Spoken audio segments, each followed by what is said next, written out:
Vamos dar continuidade então a essa terceira semana, falando agora a respeito de eliminação de protocolos sem criptografia. Uma coisa muito importante que o administrador de rede deve observar é que ele deve fazer a substituição de alguns protocolos onde não existe nenhuma possibilidade de autenticação através de senha, ou as senhas trafegam em claro ou sem qualquer tipo de modificação ou tratamento nessas senhas, para corrigir essas deficiências, e evitar que você coloque a sua rede em risco. Então, alguns protocolos que são utilizados normalmente, como o Telnet, FTP, o POP. O Telnet normalmente é utilizado para fazer acesso remoto, o FTP para fazer transferência de arquivo, o POP3, que é aquele que você usa para buscar informação de um servidor de e-mail, o IMAP, que é utilizado para e-mail, o RLogin para fazer um login remoto, o RSH, o RSExec, também é utilizado em sistemas Linux para fazer acesso remoto, e você substituir esses protocolos que normalmente não fornecem nenhuma segurança relacionada a protocolos criptográficos, e substituir pelo protocolo SSH. O protocolo SSH, o Secure Shell, é um protocolo utilizado para você ter a possibilidade de fazer um login remoto, ou seja, você está na sua casa e quer fazer acesso a um servidor que fica na sua empresa, ou na sua escola. Então, através da internet, você tem uma forma de se comunicar de forma segura entre a sua residência e aquele servidor que fica na sua escola ou na sua empresa. Então você vai fazer um login, um acesso a um servidor de forma remota, utilizando uma rede que não tem, ou não oferece segurança nenhuma. Então você vai poder fazer a utilização desses protocolos, o SSH, para poder fazer esse acesso.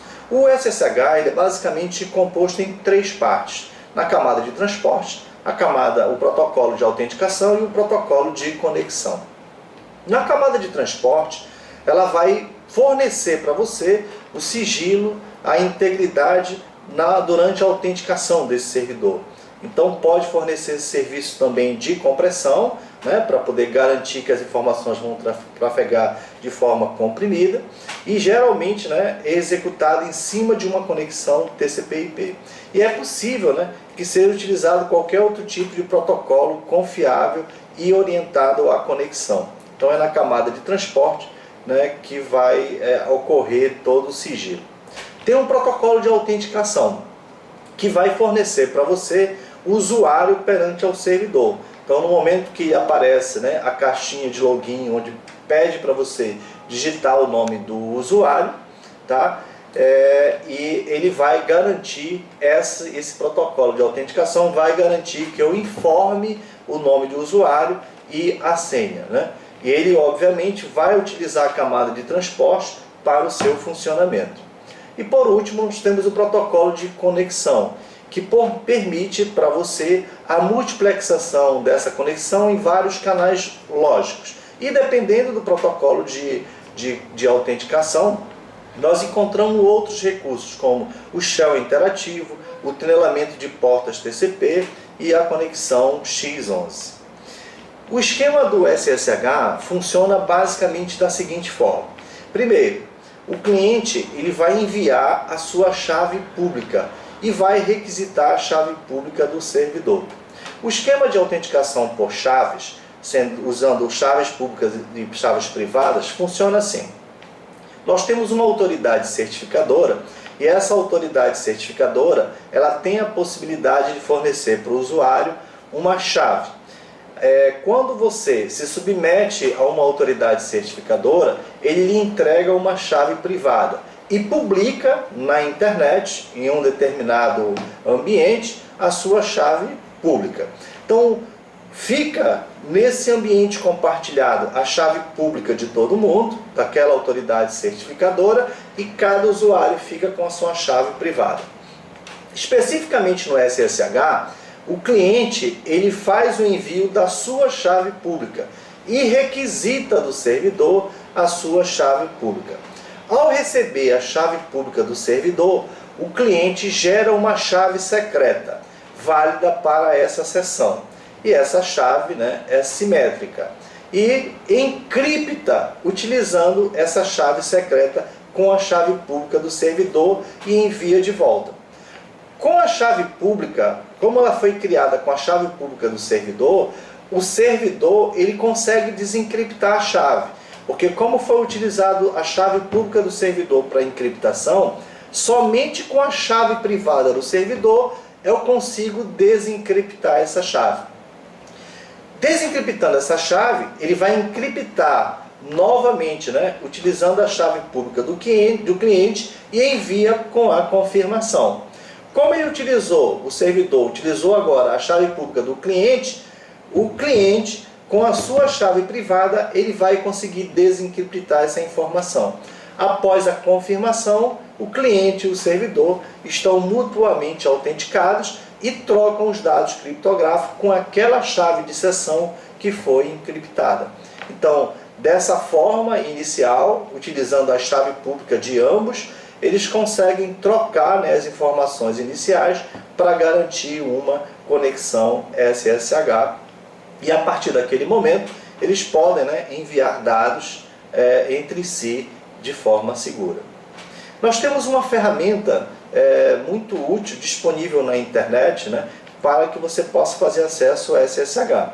Você pode fazer um acesso ao Google e fazer, né, a busca dessa ferramenta do PUT. O PUT é uma ferramenta muito simples, é um executável que lhe dá uma configuração, né, conforme mostrado na imagem do slide, né, uma configuração bem simples, onde depois de dar um clique duplo, né, no executável, ele vai abrir essa janela e você vai ter possibilidade de colocar o endereçamento IP ou o nome do host, né, o nome do domínio, e a especificação da porta que você está fazendo essa conexão. E aqui embaixo, né, os tipos de conexão. Aí no caso, né, nós estamos querendo justamente uma conexão SSH, que é o que está sendo requerido, né, nesse momento. Aí no momento que você clicar em Open, ele vai estabelecer a conexão com o servidor, executando todos os passos, né, mostrados anteriormente, solicitar a chave pública do servidor, o servidor envia a chave pública, faz a encriptação daquela chave de sessão, usando a chave pública do servidor, encaminha, o servidor vai desencriptar, utilizando sua chave privada, vai encriptar de novo usando a chave pública do cliente, vai mandar a resposta para o cliente e o cliente vai desencriptar com a sua chave privada. A partir daquele momento, depois da confirmação, os dois vão trocar, né, informações de forma segura, baseado no processo, né, desenvolvido pelo SSH. Bom, uma outra coisa importante a ser observada, né, com relação à segurança de redes é os cuidados, né, com algumas redes reservadas. Como nós falamos, os endereçamentos IPs na internet, aqueles que são utilizados, né, diretamente na internet, eles são usados de forma controlada. E o IANA, né, que é o Internet Assigned Number Authority, ele é o responsável para garantir essa segurança, né, que os endereços vão ser utilizados de forma correta. E ele delega, né, para todos os países, que no caso é o registro.br no Brasil, a autoridade sobre grupos de endereço, né, para gerenciar grupos de endereço. E existem alguns endereços, né, que são reservados, né?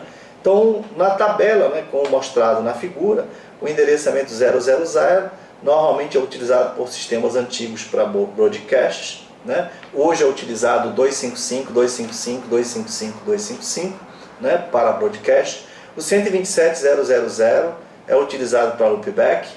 O 92020, né, usado para alguns exemplos de documentação, tá? O 10.0.0.0, 172.16.00, 92.168.00 são usados para redes privadas, que a gente vai falar um pouquinho dele no próximo slide, né? O 169.254.00 usado para autoconfiguração, normalmente relacionada ao endereçamento DHCP, né? Que o DHCP, o protocolo DHCP, permite você realizar endereçamentos de forma automática em uma rede, tá?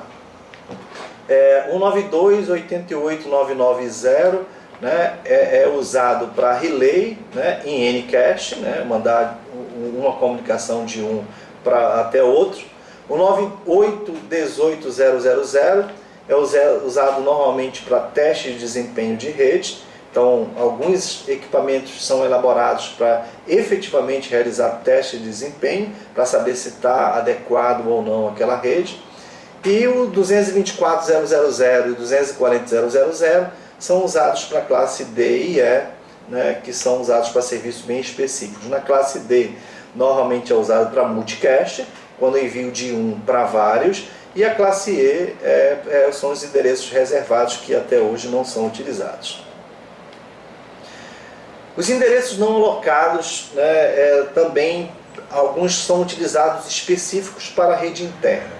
Então, toda vez que eu preciso fazer a alocação de endereços numa rede interna, onde esses endereços não vão se comunicar diretamente com a internet, o IANA também faz a recomendação a respeito de quais endereços você deve utilizar especificamente dentro da sua rede para poder fazer uso desses endereçamentos sem qualquer problema.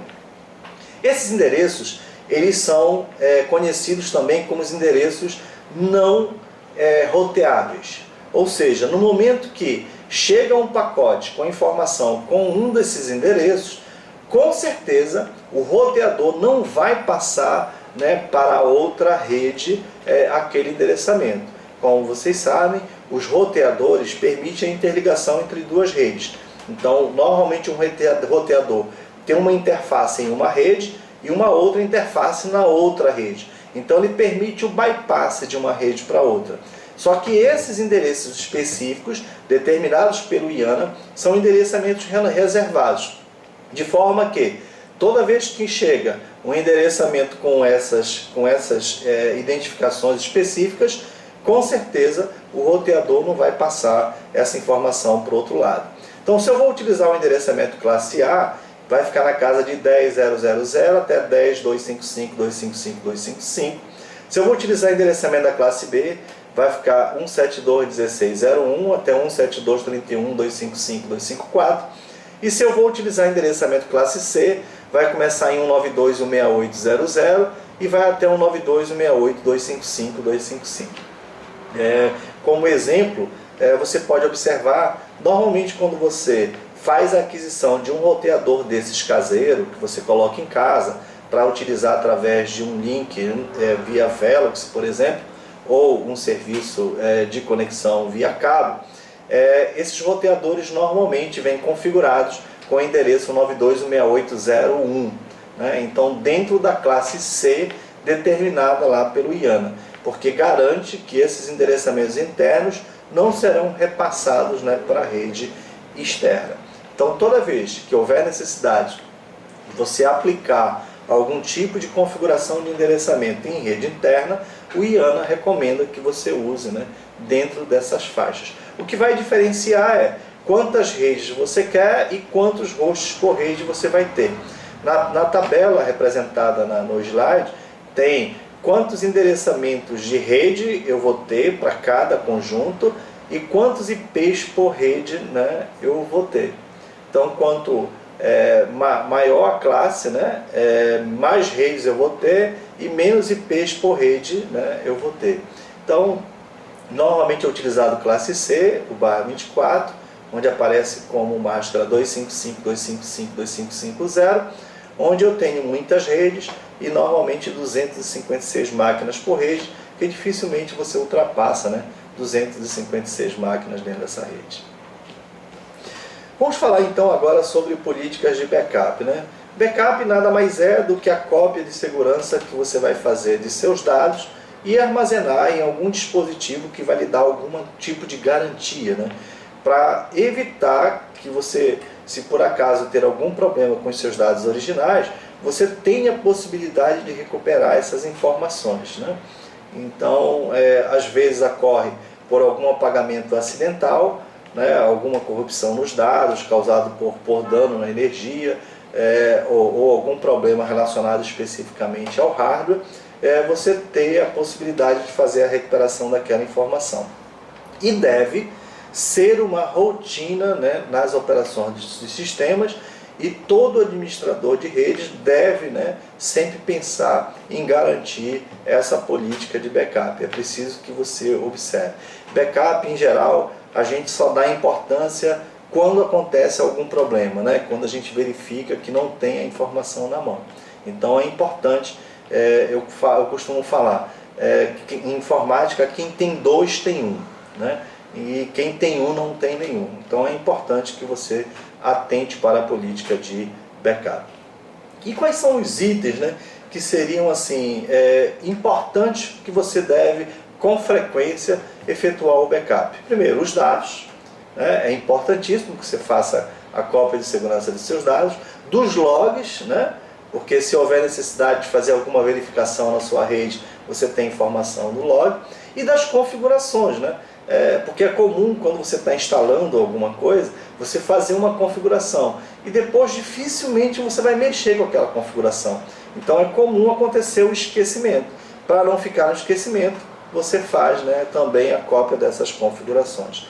E é importante também você fazer uma verificação logo após a execução do backup, se realmente ocorreu, né, a gravação daquele backup de forma adequada.